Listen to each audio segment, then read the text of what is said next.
Hi guys, I would like to thank everyone who donates to the Patreon account. The donations keep the show going. My computer is ready to go kaput after 8 years, so the Patreon fund will help me get another computer, and that will, in turn, enable me to churn out more episodes. There will be more giveaways in the future, and just a reminder, you don't have to give a lot. $1 a month would do. Any amount would be appreciated. Once again, the Patreon account is located at www.patreon.com/leader1. That's Patreon and Leaderone. Thank you and enjoy the show.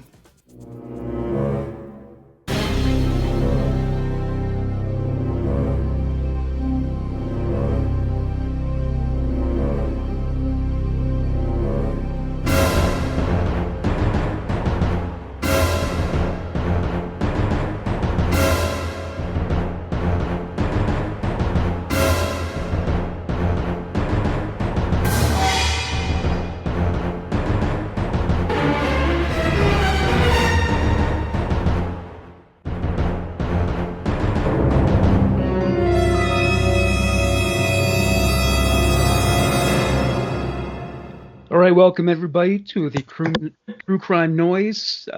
True Crime Noise. Wow, News. we're off to a good start. I've been out of it all week. Here, let me try. Welcome everyone to True Crime News with your host Morgan Rector and your co-host Rachel Telfor. All right. Well, first of all, I'm going to start off with an announcement. Yesterday was Rachel's birthday, so I did post about it at the Facebook group, and in case you're not aware, yes, her birthday was yesterday. She is now of I guess her age will remain classified unless she's comfortable enough to reveal it. But I'm a proud 41. Thank you, Morgan. And how sweet is this that Morgan actually sent me a delivery of my favorite pastry from Publix, from Canada, mind you, and a lovely bottle of champagne. So that was a very, very sweet thing, and I really appreciated it. I'm blessed to have some amazing people in my life. It was a wonderful day. What else did you do? Did you get blitzed? Did you get into a fight with a Karen and get separated by the cops? I woke up in a great mood yesterday. Actually went and got my very first tattoo with my best friend of 32 years, which is cool. And got my hair done, and then I went to an amazing dinner with my friends. I'm super open, so if anybody's interested, you can go check out my shenanigans on my Instagram. It's rtelfor is my handle, and I posted some fun pics of my day, and I'm very thankful. I had a great year. I'm looking forward to another great year.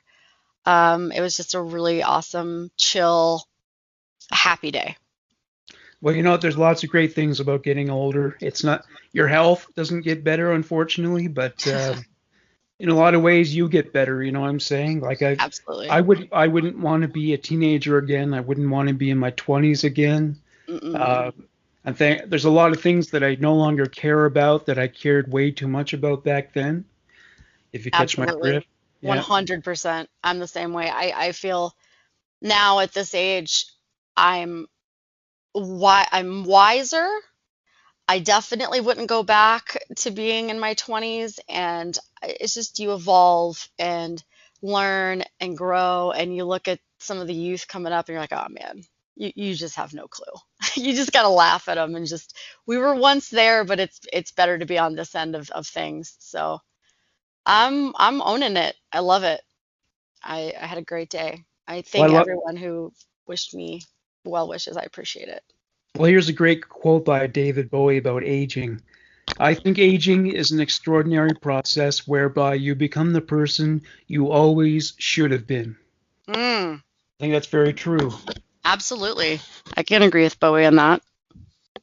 What was the tattoo about, by the way? I don't think I saw the picture of that. Oh, okay. So, no judgment. Me and my best friend, we've been best friends since fourth grade, literally for 32 years.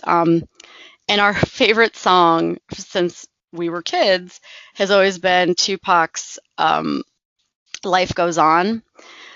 So there's a quote in that song that we realized a couple years ago was the tattoo we wanted. It's me and you, no truer two. So a friend of mine who does graphics found a font that was actually based off of Tupac's handwriting.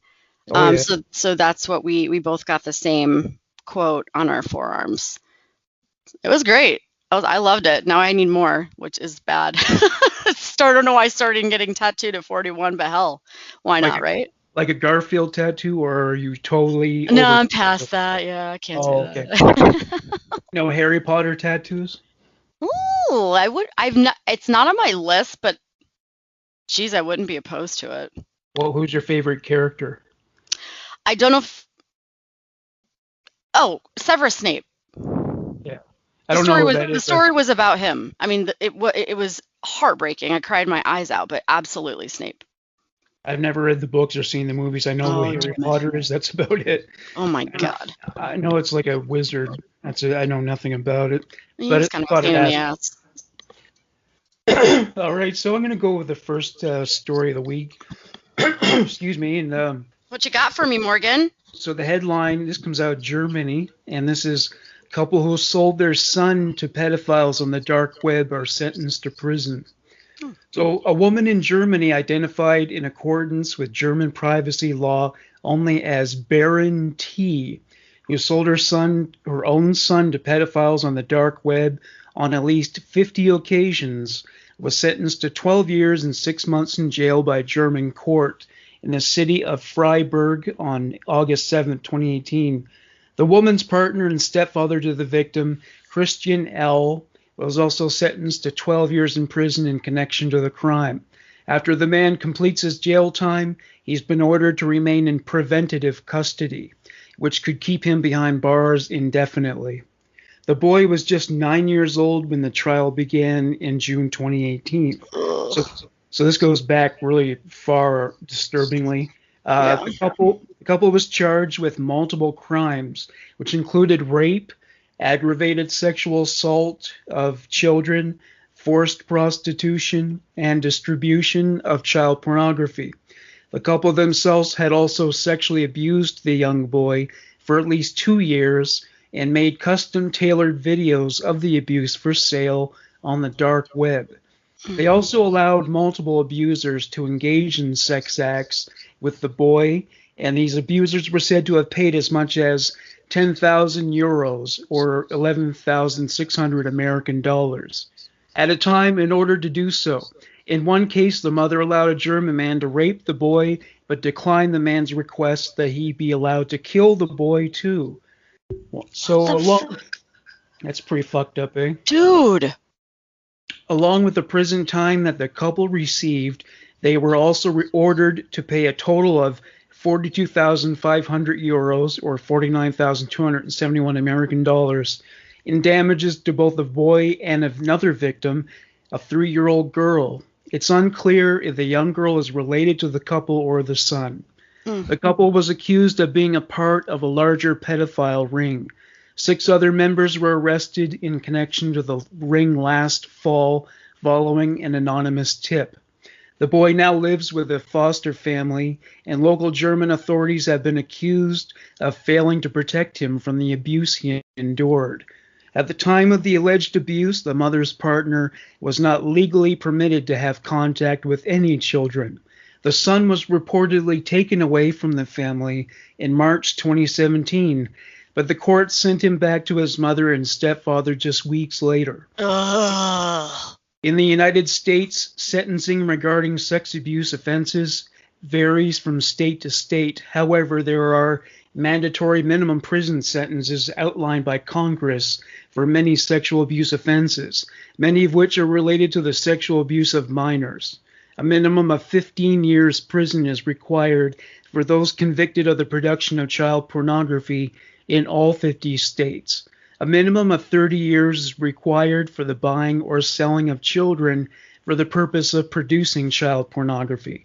There is a minimum 10 or 15-year sentence required for the sex trafficking of a minor, depending on the age of the victim. However, in this German case, the perpetrators received sentences of just 12 years. So, well, I have a couple thoughts. One is, you need a license to marry someone. Mm-hmm. So why shouldn't you have to get a license to be a parent? I Shouldn't there be a swear. screening process for that? You know, that's such a topic that's very, very controversial, but heck, we go there all the time. But hell yeah, man, some people just really shouldn't have kids. Yeah. Everyone should not be allowed to have kids. It's so sad and terrifying, and it's and I remember when I brought my child home the second day after that leaving the hospital, I'm like, are you sure that you're leaving me with this tiny human that I have absolutely no idea what to do with? I mean, of course you figure it out, but some people just really shouldn't be parents. So it seems much easier before you actually bring the baby home, right? Yeah, yeah. It's like you're like, well, okay, so I know I feed it. I don't have to put it to sleep well, I mean, put it down for a nap, not put it to sleep. I should Right. make chosen Very my different words. things. Chose my words more carefully there, but yeah. So how long did it take you to like figure it out? It was very instinctual. So I was as nervous as I was as soon as I had the baby and brought the baby home. It was just your motherhood kicks in, mommy mode immediately. It's pretty Yeah, it's like insane. Women are exceptional. Like, good mothers are exceptional creatures. It's just crazy what we can do and what the lack of sleep and feeding and you just because you have to. They're like, how do you do it? You don't have any other choice. This is what you do. You're a mother. and No, so and dads too, but and so moms when too. the second kid was born, I guess it was a lot easier, right? Yeah, Yeah. just because you kind of knew what to expect, and it was a little easier. So yeah, for sure. Yeah. There was another thing too. I remember hearing this disturbing story about a little girl. She had been part of these pedophile rings. I think child pornography production was part of it, but it was also human trafficking, prostitution, and I don't think she had ever been to school. I think like she was Mm, born into it. She was bred like livestock into yeah. this. And so finally, someone blew the whistle on it, and the people who were managing the operation were taken to justice. And so the next step was to bring her in for treatment, to have a therapist talk to her, explain to her how wrong it was, and then go through the whole process of managing the trauma and its effects. So anyway, there was a psychologist who specializes in treating children who have been sexually abused, particularly in a case like this girl's who Hmm. was so deeply submerged in that world. So this is what happens the first time. So it's her turn to go in. Um, he opens the door of his office, Uh-huh. closes it. He goes and sits down in his psychologist armchair, and she gets up on his lap. And the first thing she did was like gyrate suggestively because No, no, no, no. Are you kidding? she was trained to do that with every man she met, right? Oh, That was her job for years, and so he had to, you know, uh, deprogram her basically. So that makes me want to cry. That's the worst thing I've ever heard yeah, because today. essentially that world, I mean, for kids like that who are born into it, it's like living in a cult. They just Yeah. don't know the truth, right? No, they don't know any So, better. That's what they're just born. I mean, that's what they're exactly trained, yeah. programmed. Oh, that's just absolutely horrific. Good. So, One yeah. more child molester caught. And Ugh. then imagine the trauma when reality starts crashing down when she learns the truth of Right? what's happening. Like, that wasn't supposed to happen, and those Yeah. people used you, and having to insist to her that they did not love her, which is probably what she believed up to that Hmm. point. So Yeah, that's a whole other level of psychosis, like psychotic. Like, how do you get past that? You're never going to trust anybody again. oh yeah, That would be so. I can't even fathom knowing something and then it completely you learning that you have been defiled and treated as livestock your entire life and that's not normal. That would be I can't fathom it. Well, right? I hope that kid doesn't have a substance abuse problem because that's one of the most common outcomes of that sort of thing. Well, I mean, I can understand that, Yeah. unfortunately. Well, yeah, I mean to cope, yeah, sure. That's what causes so much addiction, right? It's trauma. Yep, absolutely. All right, so what's your second story? First story. Oh yeah, first story. See, look what the hell. I just got off over a bad breakup, everybody, and I've been out of it for the past week, so We all have our times, man. I get it. I'm So not no sharp. judgment here. No judgment here. That's why you got me. I got you, boo. That's right. Yeah, you're carrying us. I'm not curing us. I'm just a good sidekick to have by you. Good Yeah, well, friends. Okay. My first story is out of Georgia, and the headline is Body of Missing Georgia Woman Last Seen Being Forced into Car Was Found Burning on Roadside. Brittany Wickling was forced into a black car in Atlanta before she went missing, authorities said. The body of a mother of two who vanished in Atlanta last week was found burning on the side of the road, and police are searching for her killer. On June 17th at about 1 a.m., Brittany Wickling, 31, was walking home with a friend after going to a store at 901 Joseph E. Boone Boulevard in Atlanta when a black car drove past them, backed up, and stopped in front of them, according to the Atlanta Police Department. A friend told police that a man inside the car was screaming at Wickling to get in. Wickling got into the car, which sped off. The friend called Wickling's phone and a man answered, demanding $50,000 for, quote, Wickling causing his mother's house to be shot up, end quote, the report says. The man quickly increased the amount to $100,000 before hanging up. At about 4 p.m. on June 17th, the friend called 911 and police began searching for Wickling, posting pictures of her online. At some point, the man who demanded the $100,000 from the friend called a relative of Wickling's demanding money and said, quote, tell your cousin goodbye. It's your last time talking to her, the incident report says. Investigators began canvassing areas Wickling was known to frequent, speaking with her friends and family members, and working to determine whose vehicle she entered. Quote, approximately 12 hours after police were contacted and approximately 27 hours after she was said to have entered the black vehicle, Miss Wickling's body was found in the city of Fulton, end quote, the summary said. The Atlanta Journal-Constitution reports Wickling was wanted on 3 counts of aggravated battery in connection with a 2020 incident in Illinois. On Saturday, firefighters in South Fulton responded to a call about a grass fire on the side of Jones Road near Georgia 42. After they extinguished the fire, they found a woman's body. The city spokesman Gary Leftwich told the paper. In an email, Leftwich wrote, quote, this was one of 2 incidents within a week in which our firefighters found burned bodies at separate fire scenes. Miss Wickling's case originated with her abduction in Atlanta, with her body eventually dumped in South Fulton. Quote, as both remain under investigation, we are unable to provide additional details. End quote. On Monday, the Fulton County Medical Examiner's Office confirmed that the victim in the fire was Wickling. As police continue to investigate, Wickling's family, friends, and children are mourning her loss. When Wickling went out to the store on June 17th, her aunt, Melba Scott, never dreamed she'd never see her niece again. Quote, she left her purse, my door, her lights on, her makeup like she's coming right back. I haven't moved anything either. I'm telling you, we're all in so much shock. Wickling and her 2 children had recently moved from Indiana to Atlanta and lived with Scott. Quote, I wish I could turn back the clocks because I wish I could protect her, quote, end quote, she said. A GoFundMe has been set up to help defray funeral costs and help Wickling's 2 children to support them. In the meantime, the devastated family is left to grapple with Wickling's murder. We're broken right now, Scott told 11 Live. We lost somebody that was the light of the room to us. We lost somebody.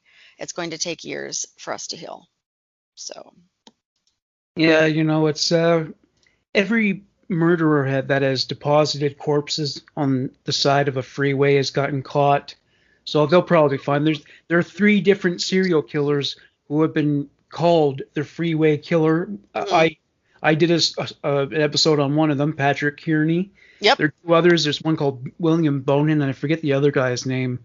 So there are three different guys, and they found out who all of them were. And you really got to get smarter about depositing the remains. Any of you who are considering committing murder, I don't know if any of you are, but Mm.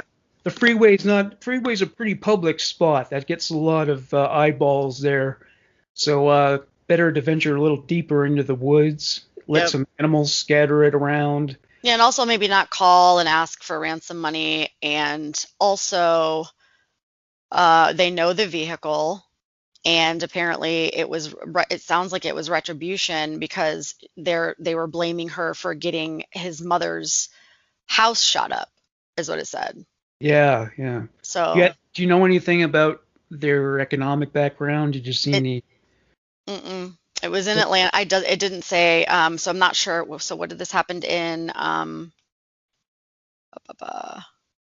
what county was it? I can't remember. But we could probably look at it. I mean, if you knew from the story, South Fulton. So I'm not quite sure where that is in Atlanta. I don't like Atlanta. I don't want to go to Atlanta. The traffic gives me anxiety, so I'm staying far away from that. Yeah, I was wondering if there's another one of these situations where somebody tries to extort a huge ransom free from someone who has no money, Yeah. which is really dumb. Yeah, like, You're what are you gonna do? What do you want me to squeeze it out of my butt? Like, I don't have it. Yeah, exactly. Or sell your plasma every day for 10 years. I don't know, but Yeah, there you go. That's fun. um, but yeah, and then another. I finally finished that book, Mindhunter, and he was saying one thing a lot of murderers do is return to the scene where they dump the body. Yeah. That's another mistake. You gotta Hmm. stay away, you know. Well, they like to revisit. It's kind of like a trophy. Yeah, like They like to relive the scenario in their head. Which, I mean, you're already fucked up, but that just adds another level of messed up, man. Like, why? and if you get caught there, people are gonna wonder like, why is it you know where it is, but you never said anything? You know what I mean? Mm-hmm. Yep. Most people would definitely report that to the police. And I have to be honest, if I found a corpse, like mutilated corpse somewhere, I would take pictures, and that doesn't sound like a very nice thing to do, but I wouldn't But we're distribute. morbid. I couldn't help Yeah, myself, you know. I feel it, dude. Listen, when we play Would You Rather here in Yeah, our next, we're gonna get into how messed up our heads are, because boy, hey, I don't find anything wrong with us. I like our company, so yeah, yeah. some people listen. All right, my next one. This is where the ick factor comes in, and has nothing to do with decomposing remains. This has to do with behavior that was carried out by living beings who are still alive. So here's the headline first. Brace yourself. Nebraska father and daughter begin sexual relationship and marry after being reunited. So Oh my God. have you ever heard of GSA, genetic sexual attraction? No, no. Well, it happens quite often when relatives were either separated at birth or just never met until they were adults. Sometimes it happens between parent and child, but sometimes it's siblings. But because you grew up with your siblings and your parents were around, there's something that is called the Westermark effect, where you're just so programmed to see them as family. There's just no way that you could ever experience sexual attraction to them. But they're saying if you sometimes when like a child and a parent meet only in adulthood for the first time, that because of genetic similarities, there is this Hmm. possibility they can become attracted to each other. There's a whole website devoted to it, but I couldn't get Gosh, in because they're very, very rigorous about screening people. They don't want people to just go in there and make fun of them. I bet. But I was dying to get in there. I wanted I to bet read you were. more. God, I kind of wish you did. I'm not gonna Well, lie.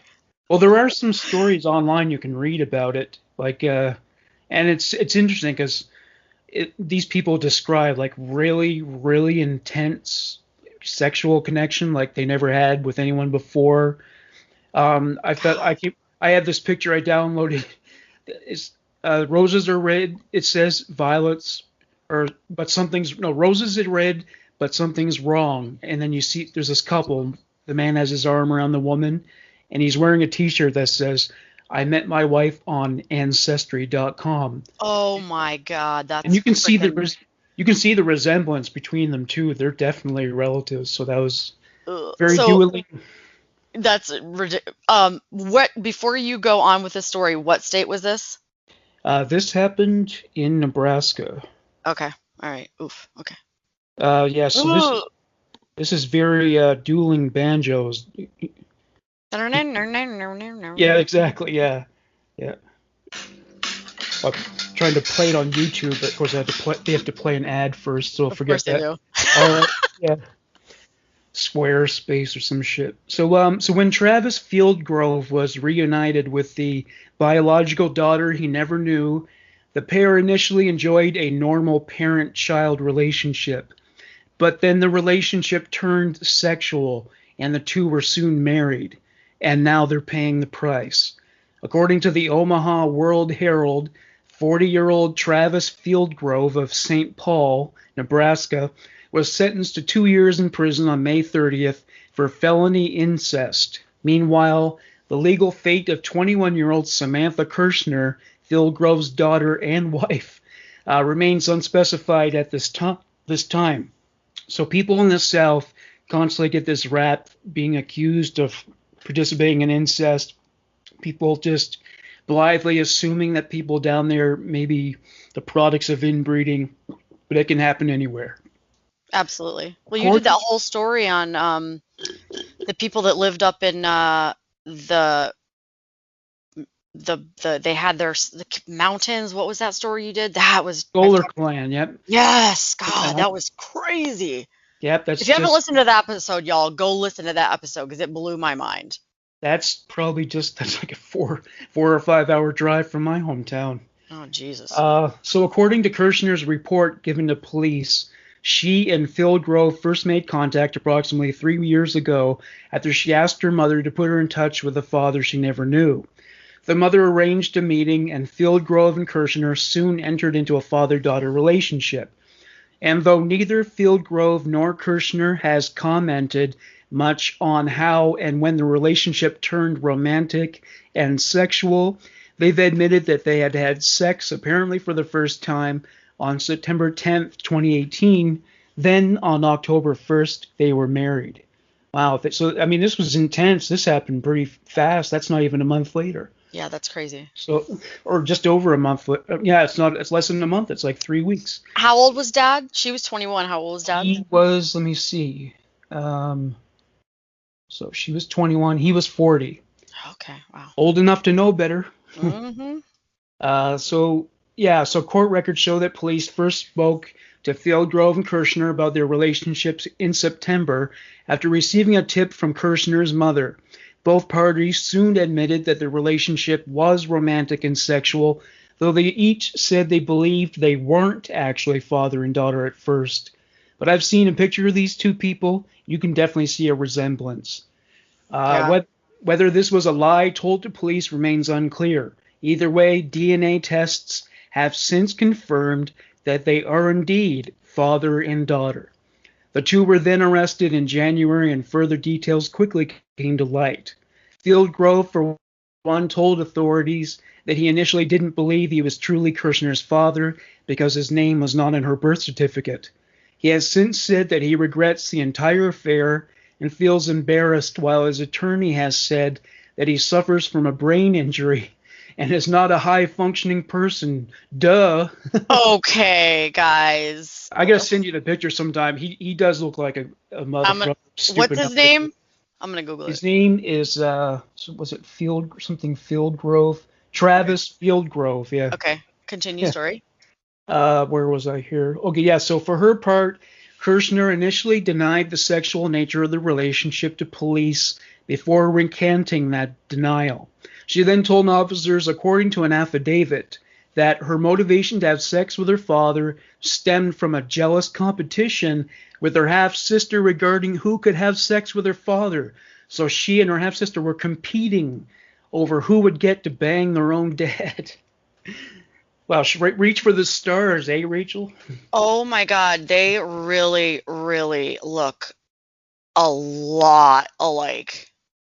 Yeah, people, if you look them up, Holy shit. you Like don't this need the one DNA test. picture is like they are identical. That's Oh, gross. yeah. Yeah, Oh, however, due to time, sir, oh, wait, where did I end up here with?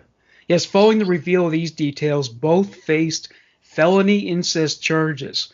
Fieldgrove pleaded no contest to these charges in April and has now received his 2-year sentence.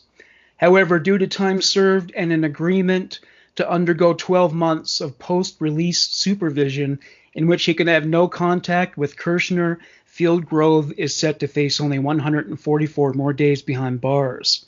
While it remains unclear what will happen to Kirshner, both she and Fieldgrove still face additional incest charges in the county where they were married.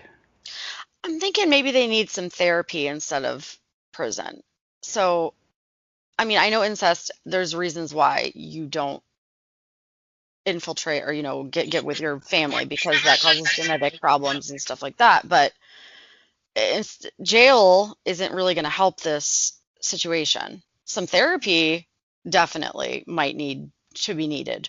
So, I don't know. That's just my thought.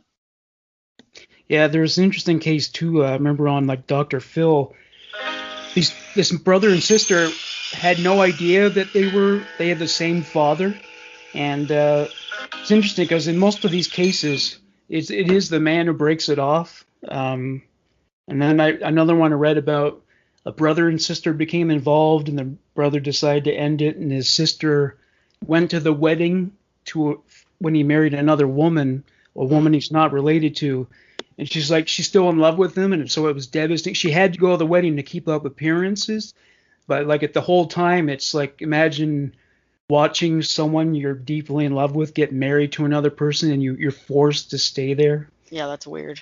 That must have been a really fucked up experience. Good. Let's just not get in that situation, everyone. Yeah, you Don't can avoid that by just not. don't date relatives. Yeah, Yeah, it's just easy as that. nothing good comes out of it. Are you trying to play us a song in the background, or what are I you tried trying to to do? get dueling banjos going, but It's taken you this long to, I mean, shit, I could have had it pulled up by I wish I had thought about that before. We got to pre-plan a little better. Guys, Morgan and I sometimes are, there we go. There it is.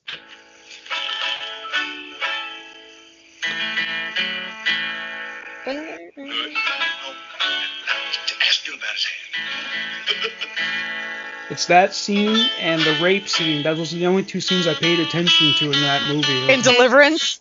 Yeah. This became the soundtrack of Incest right here. Yep. I don't think you understood me. I want to get some drivers.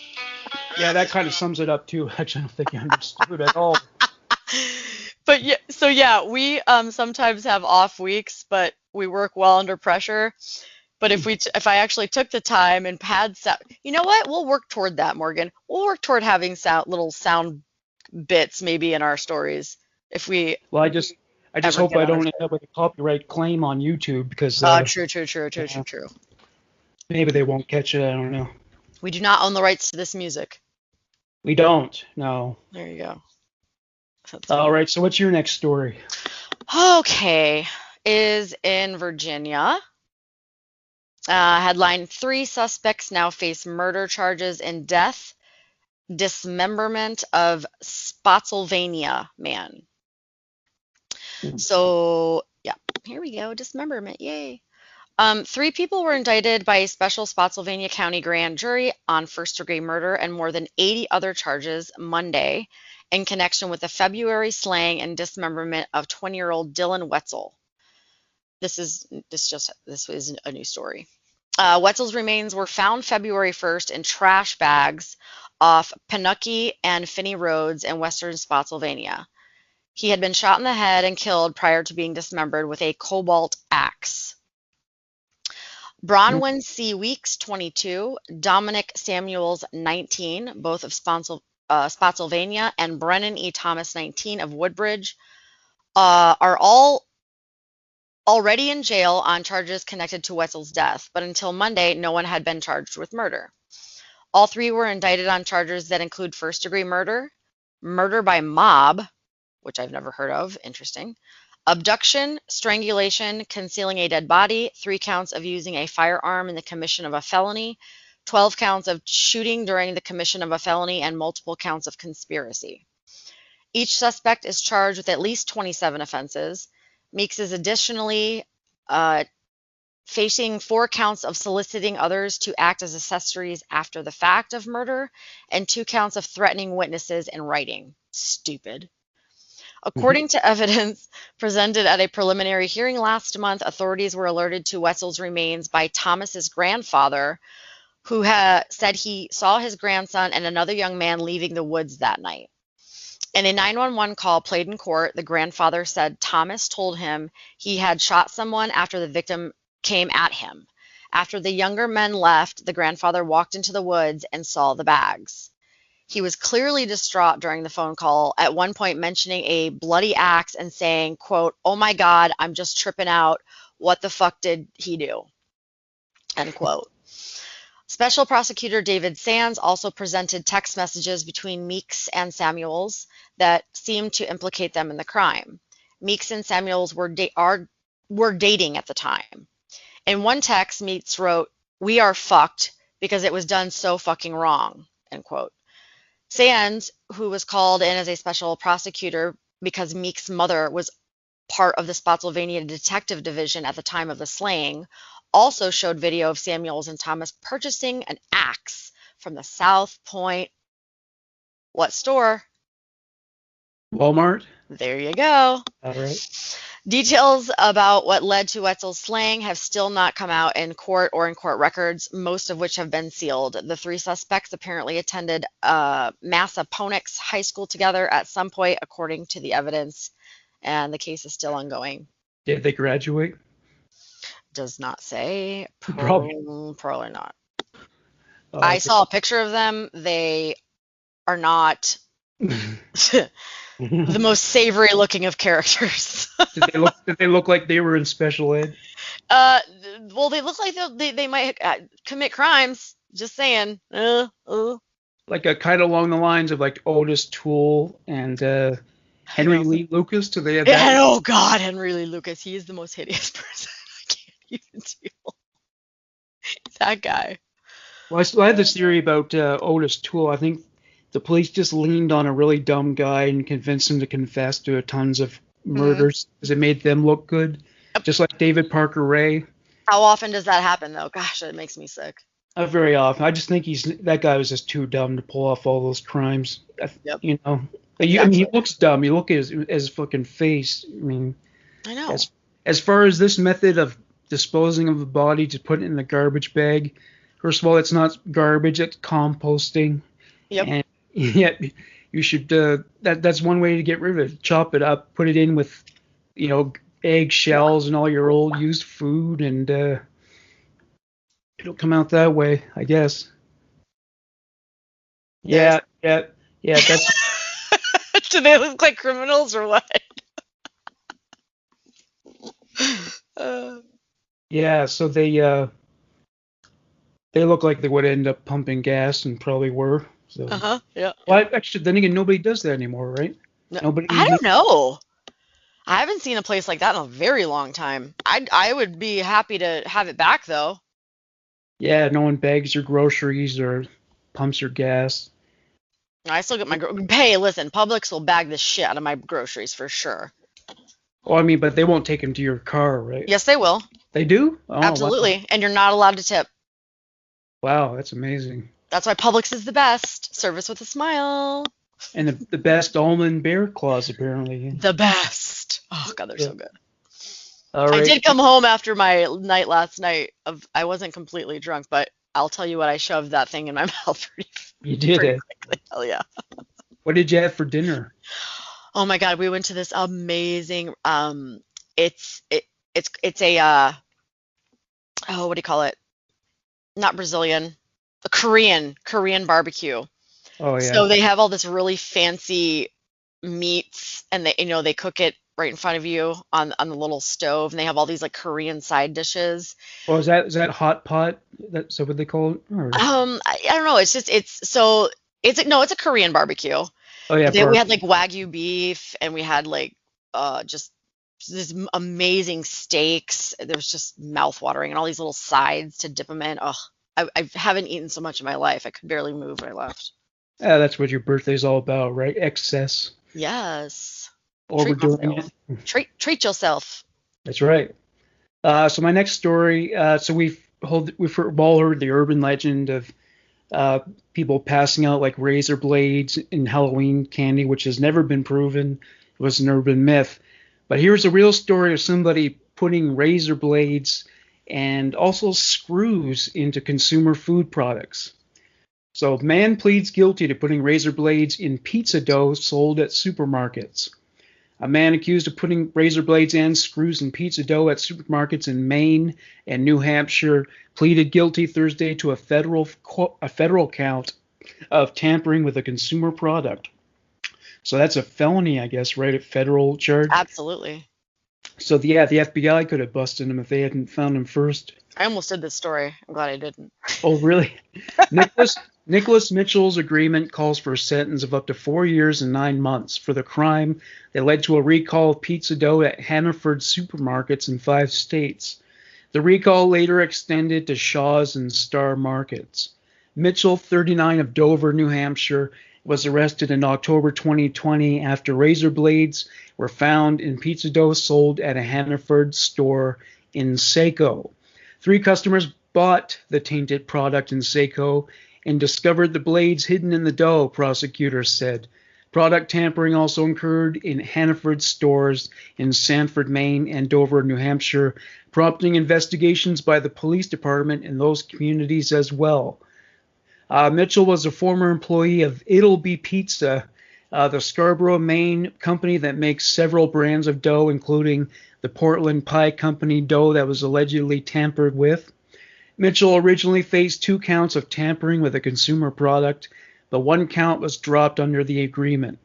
Under the agreement, Mitchell said he will not appeal sentence that is no greater than 4 years and 9 months, according to court documents. The maximum penalty for product tampering is 10 years in prison.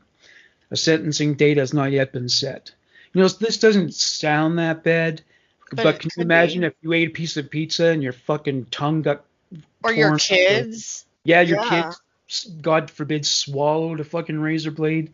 And that's not a ringing endorsement for that poor pizza place. No, God. because they would just rip up your esophagus and your stomach, so that could probably kill someone too. Absolutely. And I just don't understand the motivation of people doing that. Like you're not going to see the outcome of what you're doing. So are you just Yeah. angry and you're trying to get back at the place you work for? It must I don't get It must that. be, but I mean, he mustn't. He must be angry at the world because normally pranks only have a payoff when you actually get to see people react to them. Right. Like, yeah, they're like, there's this European guy who made a bunch of videos. They're on YouTube, and it's just called extreme burping in public. This guy burps so loud, it's unbelievable. He does it in malls and outdoor cafes, and everyone is just in shock. It's just incredible how loud this guy burps. But there's a payoff there because to see people react to it. But I don't know. That reminds me, my ex, the father of my children, he used to sneeze really, really loudly, and there was no warning of it, and it would make me jump out of my frickin' skin every time, to the point I'm like, "God, can you not?" Like it was almost like it would send a shock through my body when he would sneeze.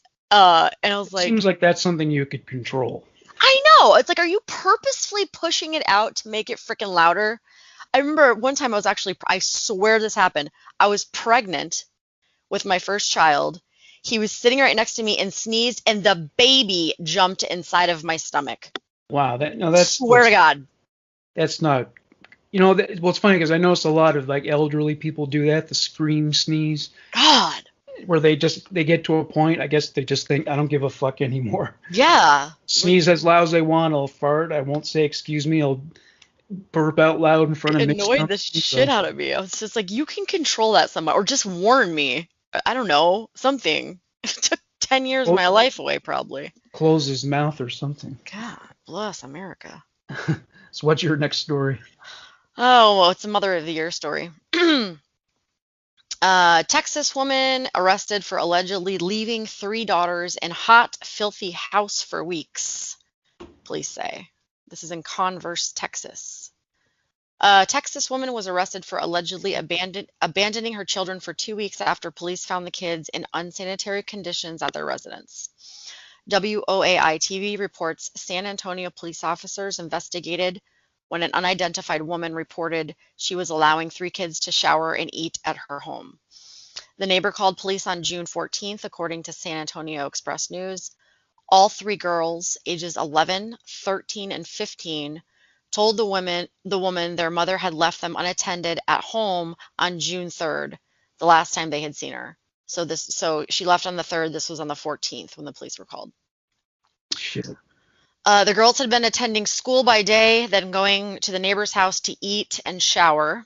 San Antonio police officers examined the house the children were staying in and found spoiled food, trash, insects, and animal feces on the floor. The house was reportedly without air conditioning, and it was extremely hot inside. Again, this is Texas.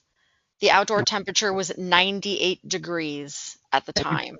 Have you been in Texas at like the hottest time of the year? I have not been in Texas, but I live in Florida, so. Oh, yeah, same Same. latitude, yeah. Okay. The water had also been turned off, so the girls sought help from neighbors. The water had been turned off by the city water department on May 21st for non-payment. The girls were reportedly sleeping in one bedroom of the house that had a working ceiling fan. God, these poor girls.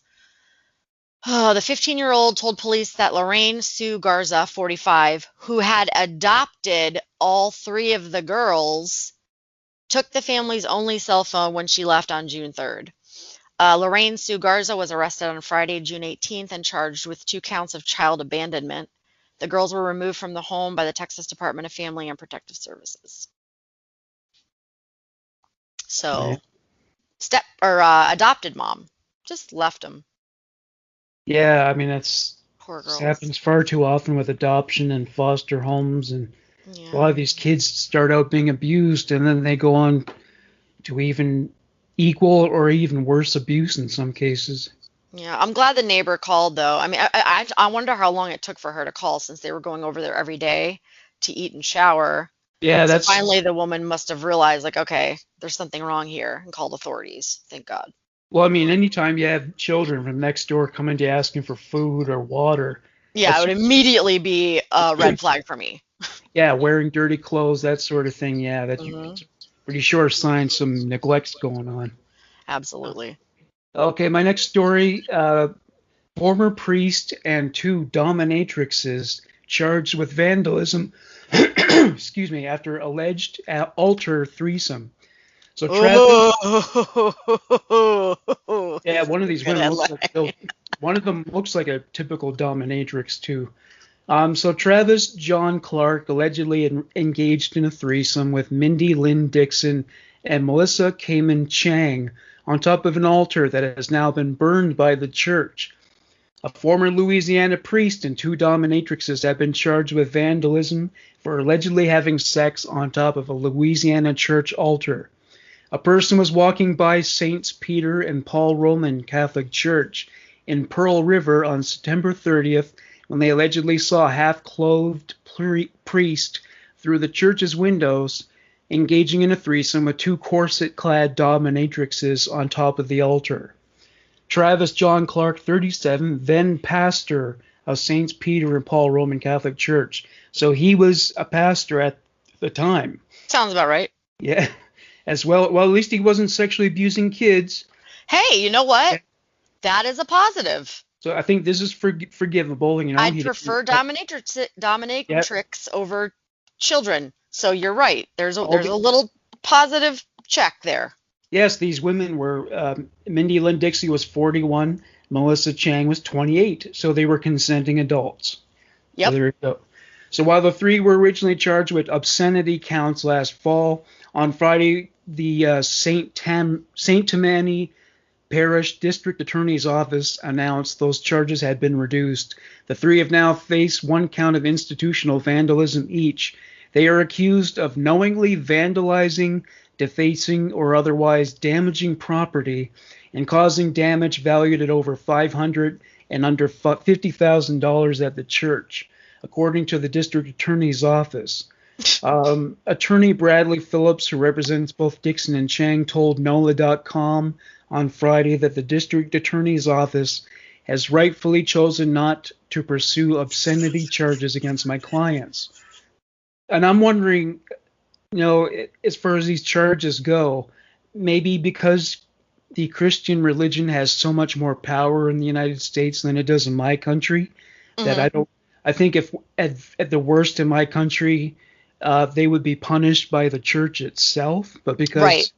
because evangelicals have so much influence over American politics, that there could be laws like this, just like how churches in America don't have to pay taxes. I So mean, I that's what. just don't find that as a very bad crime. Yeah, I mean, it was obviously wrong. It was in Not right. violation of the church edicts, but I don't know if. I mean, it doesn't say that they broke anything. They So just. how did they rack up that much in damage? Well, Was it's the just. altar really worth that? Was it like an ancient altar or something? Did Jesus Christ's blood be put on it? I'm sorry, it's not funny. Doesn't say anything about blood, but it I was happened. This happened in Louisiana, so this is in the South, right? The Bible. yeah. I don't. Yeah. Is Louisiana in the Bible Belt? Do you know? So I don't even know what Possibly, right? considers the Bible Belt. It's south though. Yeah. So I think down there, yeah, definitely, if you desecrate something church related, Yes, specifically the Christian Louisiana church. is part of the Bible Belt. Yeah, so that's why they'd face those charges. So there was Archbishop of New Orleans, Gregory Amen, told WWWL-TV that Clark's acts were deplorable. His desecration of the altar in church was demonic. I am infuriated by his actions. When the details became clear, we had the altar removed and burned. So the offenders didn't burn it. They didn't remove it. It's just like, so I mean, why can't they just throw some holy water all over it, right? I'm sorry, I'm not laughing, but I'm yes I am. I'm just gonna keep quiet because I'm gonna say something I'm gonna offend many Oh, people. yeah. I'm gonna Well, shut up. I'd probably offend them by saying that one of the dominatrix is really hot. Yeah. Well, she has this look I really like, which is jet black, long hair with baby bangs.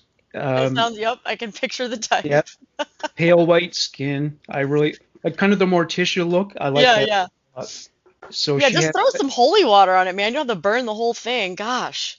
yeah, right. I think, Jeez.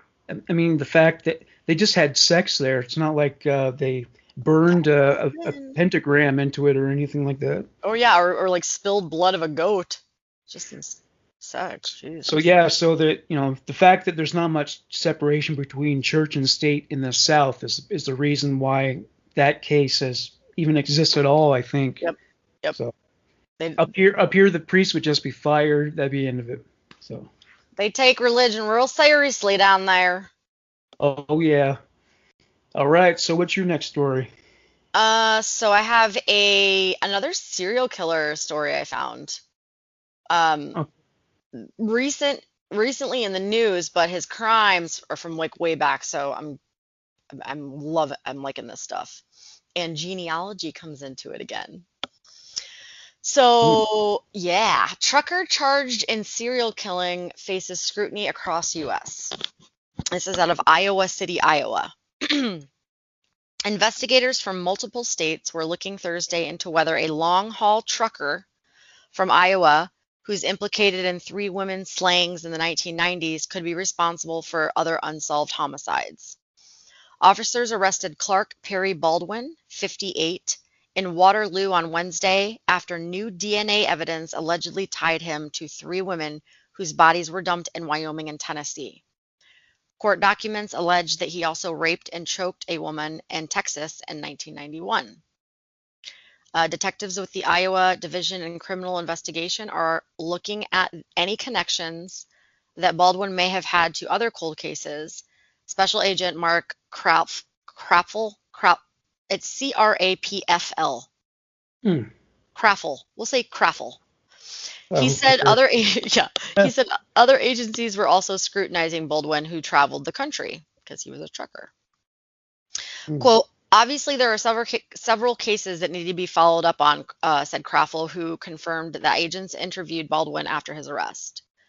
Jody Ewing, who operates the Iowa Cold Cases website, said she gave investigators a list of more than 24 slayings since 1980 that could fit Baldwin's pattern. They include women who were beaten, strangled, and stabbed and left in ditches. One case involves the 1992 death of Tammy Jo Zawicki, 21, an Iowa college student who was last seen after her car broke down on an Illinois highway. A man driving a semi-trailer was seen near her vehicle. Zawicki's body was found in rural Missouri. Another involves Rhonda Knudsen, 22, a truck stop convenience store clerk in northern Iowa, who was bludgeoned to death during an overnight shift in 1992. Baldwin lived in nearby Nashua, Iowa. In Wyoming, Baldwin is charged in the deaths of 2 women whose bodies were found in 1992, roughly 400 miles apart. Investigators never identified the women, nicknaming them, quote, Bitter Creek Betty and, quote, I-90 Jane Doe. In Tennessee, Baldwin is charged with 2 counts of murder in a 1991 killing of a 32-year-old pregnant woman from Topping, Virginia, Pamela McCall, and her fetus. A Tennessee crime lab developed a DNA profile of the suspect in McCall's death last year after a cold case investigator submitted evidence for analysis. A check in the national database matched the profile to one that had been developed years earlier linking to Wyoming deaths. Investigators zeroed in on Baldwin after finding DNA in commercial genealogy databases of someone related to the suspect's profile. Yeah, I better not commit any murders because I have done that with Ancestry.ca. Exactly.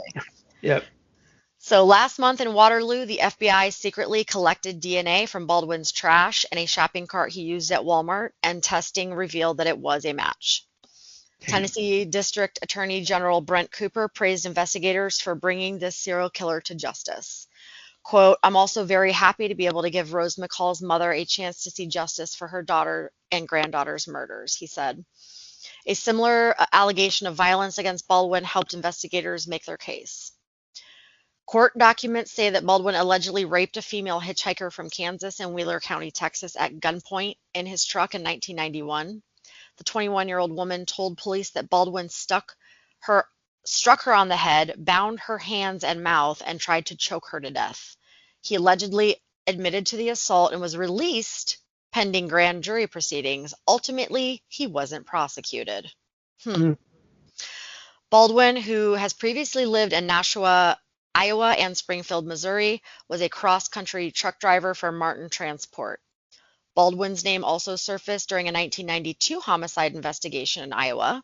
His ex-wife told police that Baldwin once bragged about, quote, killing a girl out west by strangulation and throwing her out of his truck, end quote, court documents say. In 1997, Secret Service agents raided Baldwin's apartment in Springfield, Missouri, after learning he was making counterfeit U.S. currency on a personal computer. He and 2 female associates were indicted on counterfeiting charges. Baldwin was sentenced to 18 months in prison and released in 1999.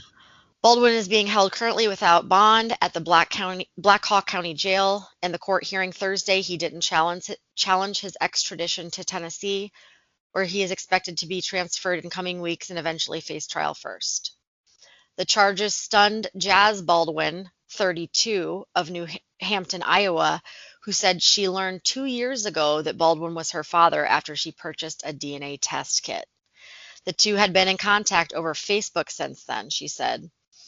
I quote, I heard rumors about his possible crimes, but always thought they were bogus, end quote. She wrote on a Facebook message, quote, murder was not on the list of things we thought he had done and gotten away with, end quote.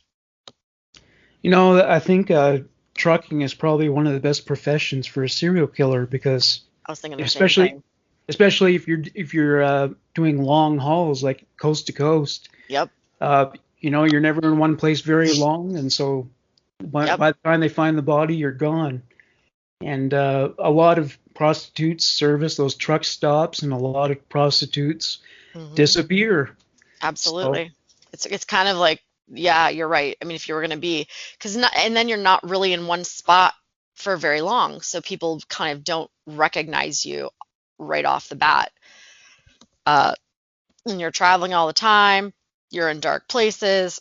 You're off dark highways. Yeah, interesting. Yeah. I once saw this couple who they're actually husband and wife truckers, and they have their own truck, and they both enjoy life on the road. They don't mind the constant change of it, and they're happy that way. Normally, truckers are very lonely in there for miles and miles, but they've got each other. So I thought that was kind of cool. I mean, your odds of finding someone who likes that as much as you are probably pretty slim, but it seemed like a cool way to live. As long as you don't have kids, it wouldn't be good for kids, but yeah. I was actually talking. I had one of my patients called in, and I was speaking. He's actually a trucker, and he travels all over the country. I'm like, that sounds like kind of a dope gig.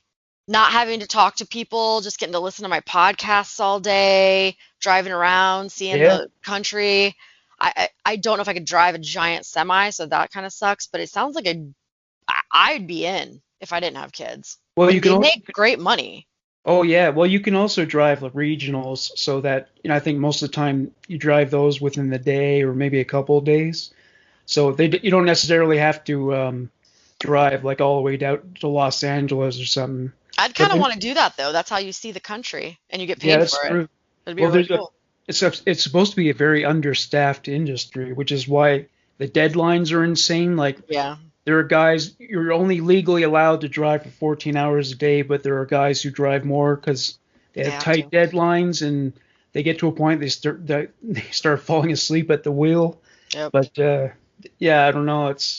That would be a part of it I wouldn't like. And some of them even go as far as to like they won't stop to go to use the washroom. They'll piss in jugs and throw it out the window. So that wouldn't be fun, but if you somehow take your time, it sounds like it'd be all right, Yep. But yeah, so another serial killer we'll have some more information on that was caught by genealogy. Hooray! Boom! Yeah, exactly. So if anyone who's related to me commits murder, I guess I just threw them going to jail because of me. Yeah. I'd be happy for it. Yeah, right. Well, I would definitely do an episode about it, that's for sure. Hell yeah, you would. Oh, by the way, what did you think of the Dahmer episode? Oh my God. Holy shit. First of all, I love the new music. Oh, you like it? Yeah. Yeah, I do. I like it a lot. I made that. Of course you did. It's great. And I actually have about 20 minutes, I want to say, left of the Dahmer episode. But and don't get me wrong, I've heard the story tons of times, but then you forget. And you telling it, and you were, by the way, had some really hilarious one-liners in there that I heard you throw. They did not go past me. I was so on point. That guy is mind-blowingly fucked up. Yeah. Wow, I forgot how bad it was. It's so bad. It's really bad. And the fact he kind of normalized it in his private world, how it just became a routine, He just Oh yeah, and when it got to the point where the fridge was too full to put regular food in, he just said, okay, well, I'll start eating the body parts. Yeah. Yeah. I'll eat that guy's bicep and Yep. Oh, yeah. Can you imagine the cops that had to show up on that scene? Well, they were wearing hazmat suits. I would rather not. be that person. Yeah, well, I mean, I know there are people who make a living just cleaning crime scenes, and they say the smell of decaying flesh will never leave you Never. psychologically. You'll never forget it, and they do it often enough. So, all right, my Yeah, next you story. did a great story. Did a great job on that, though. Thank you. Amazing. Beautiful. I loved it. Well, that's a Nice. good segue into my next story. This one's out of take a guess which state this is. Read the headline. Can you read the Well, headline first? it begins with the name of the state, Florida. So Oh, this, shit. and it's suitably fucked up and bizarre and morbid.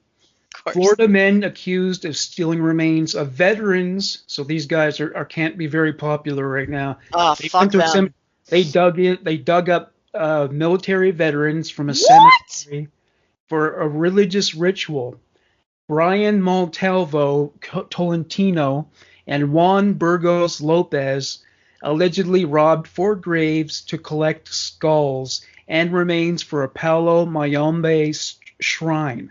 I'm not sure what kind of religion that is. I don't know if it's voodoo or what. Me either. But the 2 men have been accused of stealing the human remains of U.S. military veterans from a Florida cemetery for use in a skull-filled, quote-unquote, ritual associated with an Afro-Caribbean religious movement. Detectives began looking for possible robbers in December after they found that 4 graves had been vandalized at Edgewood Cemetery in Mount Dora, the Orlando Sentinel reported in December. 3 of the 4 graves belonged to veterans. Investigators sent cigars discovered at the scene for DNA testing. The Lake County Sheriff's Office stated in a press release. No, that's dumb, leaving cigars around with your damn saliva on them. The DNA matched with that of Brian Montalvo Tolentino, 43, of nearby Davenport. Police in Lake County contacted the Polk County Sheriff's Office, who obtained a warrant to take a mouth swab from Tolentino for a direct DNA comparison. When investigators questioned him, he allegedly confessed to going to the cemetery with his friend, 39-year-old Juan Burgos Lopez. Tolentino stated that Lopez used a crowbar to open the vaults and then remove the heads of the deceased, police said in a press release. He stated they removed 4 heads from the 4 graves and then returned to Lopez's residence. He stated the heads were taken for religious practices. Investigators went to Lopez's home on Wednesday, where they allegedly discovered 6 skulls, a hand, partial arm, and multiple other large bones within what appeared to be some sort of religious shrine. Mm-hmm. Police said Lopez admitted that 4 of the skulls were from Edgewood Cemetery, while the other 2 were obtained from other practitioners. A fake skull was also found at the scene, as were a baby alligator head, goat heads, goat skulls, turtle shells, chicken bones, raccoon skulls, and religious artifacts, authorities said at a press conference. Lopez is part owner of local business Bushikan Karate and Botanica Vititi, which sells essential oils and items used in Palo Mayombe rituals. Mm-hmm. The motive for the grave robbing and abuse of the corpses appears to be religious practices.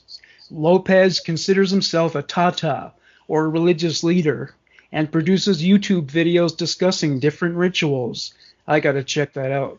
Okay, so I just did. Oh, you did? Do you want to know what it is? What are they, like, chanting and all that? Okay, so Palo Mayombe is a solitary religion practiced secretly with no houses of worship and no way of counting worshipers. Born of the ancient worship of the Congo, it was brought first to Cuba, then to the slave trade, then later to the United States. It is also labeled as the dark side of Santeria. So it's kind of like the same way that Satanism sprang from Christianity. So it's like the dark side of Santeria, which is not a shitty, you know what I'm saying? Okay, so that's interesting. Yeah. We learned something new.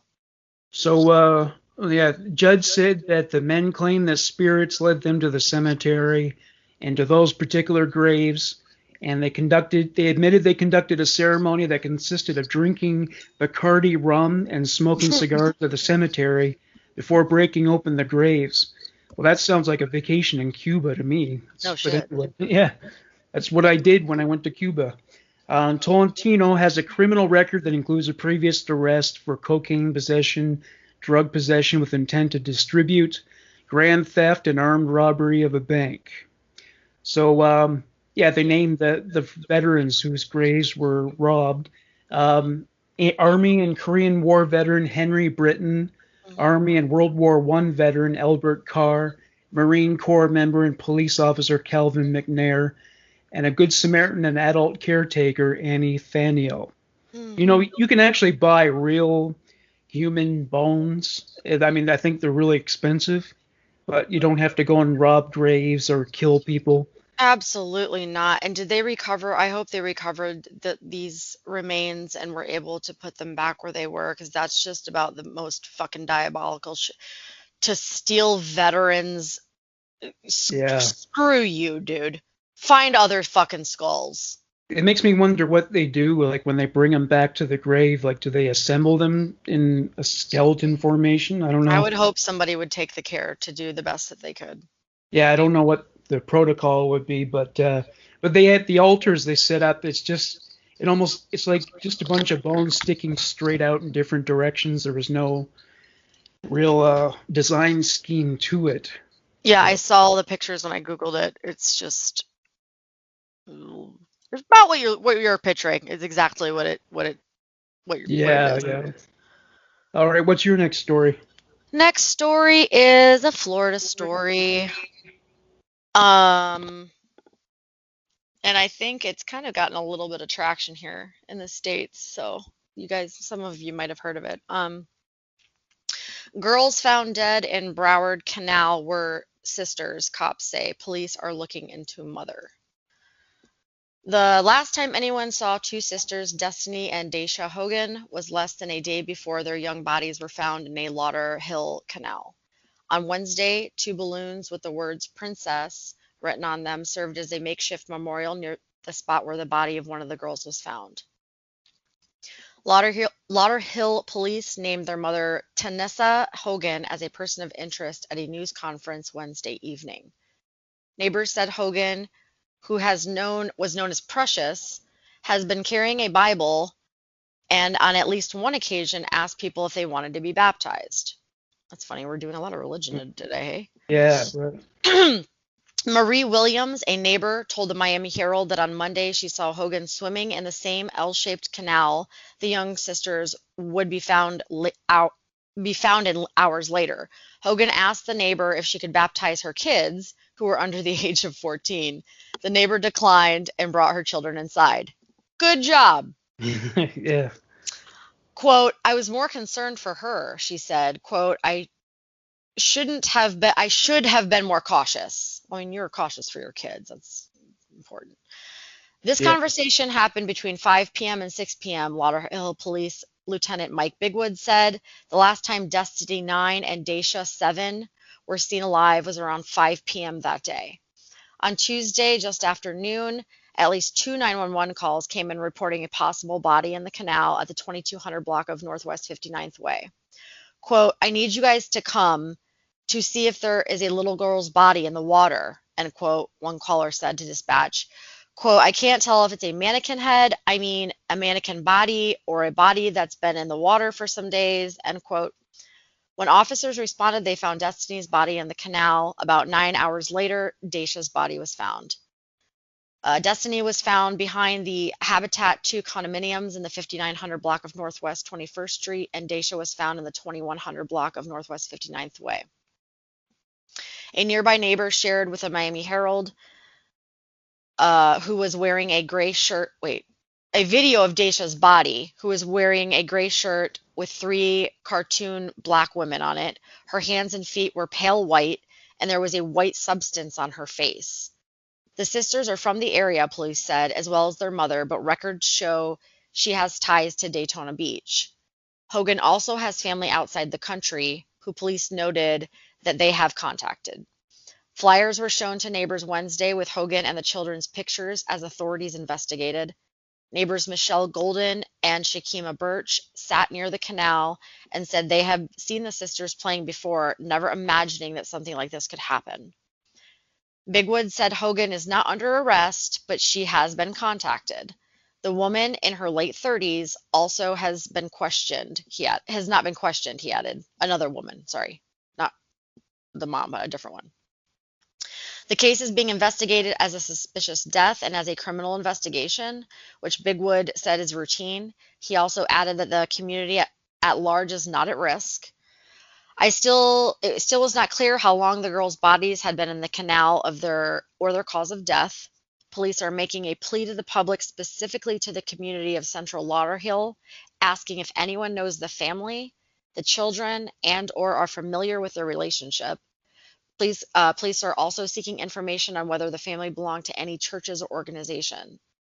Anyone who knows anything about what happened to these children should call Lauderhill Police Department. I will give the number just in case, 954-479-4700, or Broward Crime Stoppers at 954-493-8477. Okay, and enough killing kids. No more. Yay! Yeah, let's just stop that, please. This is happening way too often, man. I was talking to my friends last night during my birthday dinner. We were talking about our podcast. And I said, the thing that I've realized doing this podcast is there's so freaking many stories that you don't hear about of messed up shit going on around you that it's mind blowing. And I was telling them about some of the stories we go over, and they're like, really? I go, dude, every week. It's just insane. It's so normal now for these kind of things to happen that it's barely reported on. Yeah, no. And we just hear about it so much because of this show. Yeah. But yeah, I mean, the police, there will never be a reason to get rid of police. Nope. Or lawyers or courts, because this shit never ends. Not stopping. No. So I mean, if you abolish the police, defund the police, this will expand 100-fold. Yeah, we're not defunding the police. You'll have to build fences to keep children safe, because they're apparently just not, even with police, they're not safe in this world. No kidding. It's terrifying, Morgan. Yeah. It's terrifying to bring children into this world nowadays. Yeah, forget about soccer. Enroll your sons into martial arts courses. Seriously. Self-defense. I'm not kidding. All right, my next story is group finds decomposing body inside haunted house, quote-unquote haunted, which burns down soon after a grisly discovery. So this is almost like something out of a horror movie.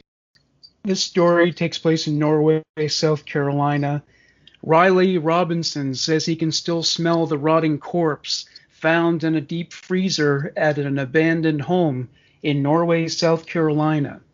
A group of South Carolina four-wheelers. Now, four-wheelers, are these those vehicles where it's kind of like a motorcycle? It's an ATV, all-terrain vehicle. Yeah, and you can ride them on roads, can you? Or is it just the kind you can take in the forest? No, you're not supposed to ride them on roads. They're for all-terrain, but not roads. I was raised on four-wheelers, by the way, just so you know. Oh, yeah, those are fun. I've been on them. Super fun. Not the three-wheelers. Those are the ones where you break your fucking neck. Yeah, they don't even make them anymore, so. Yeah, it's not safe. So, yeah, a group of South Carolina four-wheelers visited a house they deemed haunted over the weekend. So it was probably a shack that it was abandoned. Sounds like something I would do. Yeah, I would want to go in, yeah. Seriously, I would. So they went in only to discover a decomposing body inside the home's freezer. I mean, it's kind of like a dream come true. I'm sorry. Yeah, this is like a horror movie, yeah. So they went inside, and while exploring the home, the group discovered a deep freezer on the back porch. An 18-year-old present at the scene decided to open up the freezer, only to make a grim discovery. He recalled to local outlet WACH that he got a whiff of what smelled like rotten meat. He also thought he saw a dead body in blue jeans and socks. The group halted their exploration and called local deputies instead. Investigators confirmed a dead body was, in fact, in the freezer, because not a lot of deer wear blue jeans and socks. So an identity and cause of death hasn't been released. An autopsy is pending. Just 2 days after the grim find, the house burned down. The blaze is considered suspicious, of course. The home was a total loss, and Madison Childers said it was very scary. She's one of the people who discovered the body. You couldn't tell it was a person because I think it had been in there for months. There were maggots everywhere. It's likely a sight and smell that the group will struggle to forget. Riley Robinson said, I didn't know what to do. I was speechless. I heard that once you smell a human, you can't ever forget it. And I can still smell it right now. So like I was said about the people who clean crime scenes, that stench gets encoded in your DNA, and you're going to remember it the rest of your life. But obviously the offender must have gone back and lit the place on fire after he found out that they found the body. Yeah. That's interesting. So now he's going to get away with it, eh? Yeah. Well, actually, yeah. So if you say you went on a camping trip into the deep woods and you found an old shack, would you go in? Because there could be wild animals in there ready to protect their young, Yeah, Would you take that risk? Yeah, I'm totally going in. You're going in, yeah. That's just my macabre interest. I want to know. Yeah, I think if I walked away, I'd probably spend the rest of my life wondering what the fuck was in that house. Exactly. That's the point. Yeah, you have to do it. Some things you don't do that I would do because I'm just a freaking weirdo. So, whatever. All right. So what's your next story? Next story is also another Florida story, but I mean, it's prison, so. Rachel, get it together. Man accused of shooting at Everglades Park Rangers dies in federal custody. The death of a man in federal custody who was accused of shooting at Everglades National Park Rangers and police officers is the focus of an investigation. Drew C. Sykes, 37, was arrested in March on charges of assaulting federal officers with a deadly weapon. The Bureau of Prisons website said he died June 16th, but does not list a cause of death, the Miami Herald reported. The U.S. Attorney's Office, which was prosecuting Sykes, declined to comment in the case, the newspaper reported. Sykes' public defender did not respond to a request for comment. The Herald reported that Sykes' death is considered suspicious and is being investigated by the Bureau of Prisons, the Department of Justice Office, and Inspector General and other authorities. No additional details about his death or the investigation were available. Inmates detained in the federal detention center near downtown Miami are typically awaiting trials after their convictions are being transferred to a federal prison facility. Sykes of Palmetto Bay was taken into custody March 28th after surrendering to authorities. A federal complaint said he urged park rangers and police officers to kill him during tense negotiations. I want you guys to kill me, Sykes said, who was carrying an AK-47, shouted at officers before he was arrested. A judge found him to be a danger to the community and ordered him detained until his trial. So how they said he died is the federal inmate who had been high on drugs threatened to slug. So he was high on drugs and had threatened to slug a correction officer before he was pepper sprayed. This is in the jail. Then he ran directly into a concrete wall, an impact that led to his death from a head injury, according to sources familiar with the incident at the Miami lockup. So it's being investigated. But no one's saying anything about it. A correction officer said that he had his fist raised, and then the FDC nurse tried to intervene and bring him back to his cell. He threatened the correction officer again, and the guard pepper sprayed him. Sykes dashed wildly toward the stairwell on the 7th floor of the FDC tower and smashed into the concrete wall. He was taken to Jackson Memorial Hospital, where the 37-year-old inmate died. I wonder if they would give a corrections officer any demerits for laughing when an inmate dies of Three Stooges death. No. I mean, guy sounds like a freaking mess. So he was kind of asking for it. If you're like acting out in prison like that, dude, no, absolutely not. There's one freaking place you don't act like that. It's in prison. especially when you're in prison for trying to assault officers, because you're not going to be taken very well there. It's like I was saying, I think I brought this idea up before about the inmates should be allowed to commit suicide if they want to. I think I must have mentioned that. So yeah, he should have been allowed to do it, you know. No, he needs to know, because some certain people I don't want to be able to die. Like Jeffrey Epstein. But did he kill himself? No, he didn't. Well, yeah, I know that's kind of a Sorry, controversial. let's not get into that whole thing. Well, I don't know. I mean, but he didn't do it. Who would be able to kill him, right? So, I mean, if an inmate had done it, everyone would know. Like with Dahmer, an inmate killed him, and we all know who he is. So there's a lot of big people. Let's not get into that, seriously. Yeah. I don't usually cover cases that are clouded by speculation. Mm-hmm. So okay, my next story is a Florida story. So here we go. Florida woman allegedly stuffed multiple mailboxes with quote unquote disgusting porn-filled Easter eggs. So what? On April 6th, Jessica Nageldinger, that's a great name for that. This is great. Yeah, that could be like a guy's pet name for the unit, you know what I mean?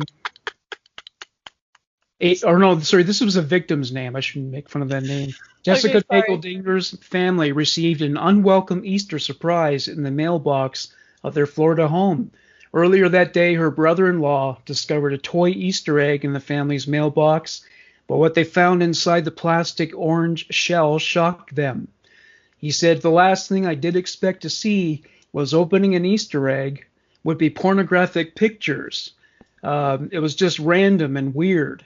Inside the egg, the family found a Skittles candy drink. By the way, I would have no business drinking that because I'm diabetic. Have you ever had the Skittles beverage?" No, but how did they fit all this in an Easter egg? How big was this flippin' Easter egg? I don't know. Must be a big one. Jesus. Said there was also goldfish crackers, a square of toilet paper, and I don't know if it was a used toilet paper or what, and a tiny scroll of religious writings alongside images of a naked woman and two men having sex. Beneath the graphic images was an artistic rendering of a Roman soldier spearing a crucified Jesus Christ. And the pregnant mom said, "It was horrifying group sex stuff. It was disgusting. Our concern is we have 5 children under the age of 10 that check the mail."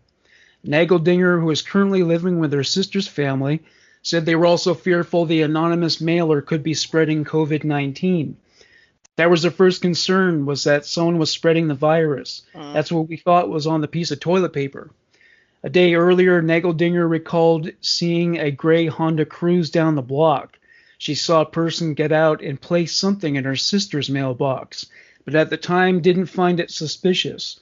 When the car reappeared on the block this week, she immediately called the authorities.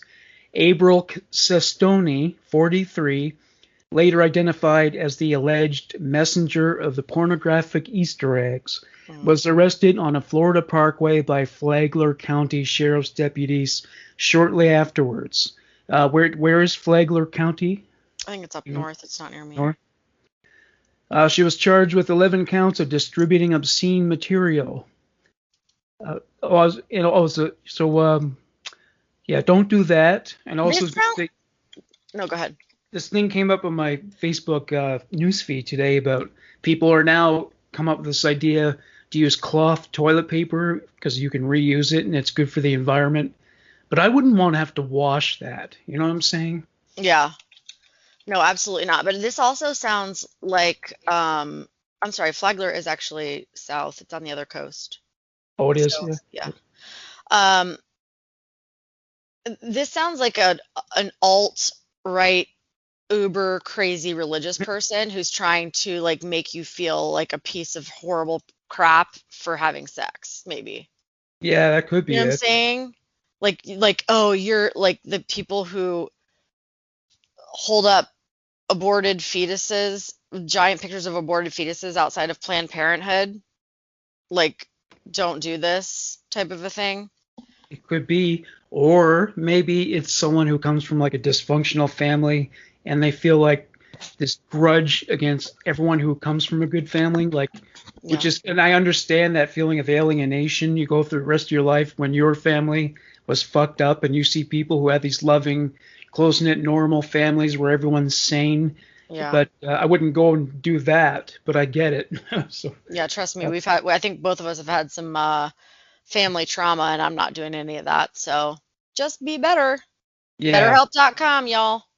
Yep. All right, what's your next story? California story. Aiden Leo. This is a case apparently that's been ongoing. It's super sad. Aiden Leo's case. Bail reduced to $100,000 for Wayne Lee, accused driver in OC road rage shooting.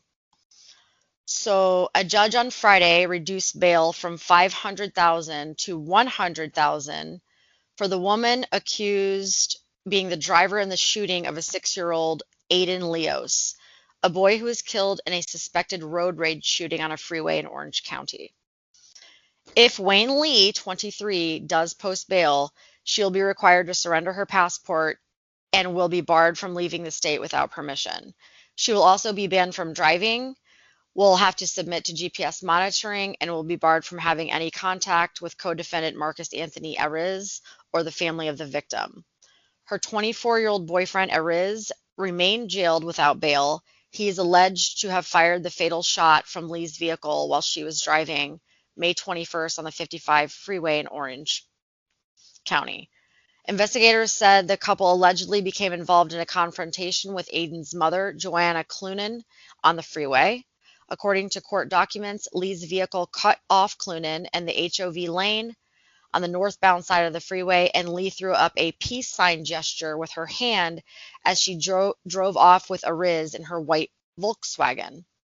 Aiden's mother then drove behind the defendants for a few miles, but when she exited to merge onto the eastbound 91 freeway, he was still angry about being cut off, and she put up her middle finger at the two suspects as she passed. That is when Ariz allegedly opened fire. The shot struck Aiden, who was sitting in a booster seat. The boy's mother and teenage sister were in court Friday morning. Senior Deputy District Attorney Whitney Bukowski said that they were concerned for the safety if Lee were to make bail. In agreeing to reduced bail, Orange County Superior Court Judge Larry Kellen noted that Lee is not directly accused of committing any type of violent act and has no criminal history. However, he added that even after the shooting, Lee allowed Ariz to continue riding in her car with a gun, which he allegedly brandished at another motorist days after Aiden's death. Quote, allowing that gun and that person back in her car and committing what appears to be another crime, that is concerning when I consider the danger to the public and the victim, Yellen said. Lee's attorney, Tom Nacella, had asked that bail be reduced to $50,000, but Yellen said the additional road rage allegation was a factor in setting it at double that amount. Lee will be restricted to the house of her parents if she is released, but she would be allowed to go to counseling appointments. Yellen told her that she would not be allowed to drive because, quote, both of the most concerning acts of this case were when you were behind the wheel of a car, end quote. Yellen also extended his condolences to Aiden's family. Quote, you have our sympathies, he said. What a tragic and horrific thing. On Monday, authorities asked for the public's help as they tried to determine whether Ariz and Lee had been involved in any other road rage incidents. The Orange County District Attorney's Office set up a dedicated hotline for tips at 714-834-7000. Information about the suspects and prior firearm brandishing incidents can also be called to that number. Killed a 7-year-old boy in a road rage accident. How devastating. 6-year-old. Yeah. 6-year-old boy. I can't fathom that. So it was avoidable. Yeah, of course it was avoidable. He just got pissed off, and she was following kind of behind him. I think she flicked them off, and then he decided he was going to open some rounds. right into the car and killed a Jesus. 6-year-old boy. So you know what you can do? Rot in prison. What happened to just rolling down your window and shouting obscenities? That's what we do in Florida, y'all. Come on. Yeah, yes. I do that on a regular basis. Yeah. Well, yeah, us drivers down there in Florida are pretty crazy from what I saw the one time I was there. It's You don't. because the white hairs don't know how to drive, and they just think they own the road, and they don't look at all at anything they're doing. And they also should not be allowed to drive during work hours when we're trying to get to and from work. Make your doctor's appointments in the middle of the day, okay?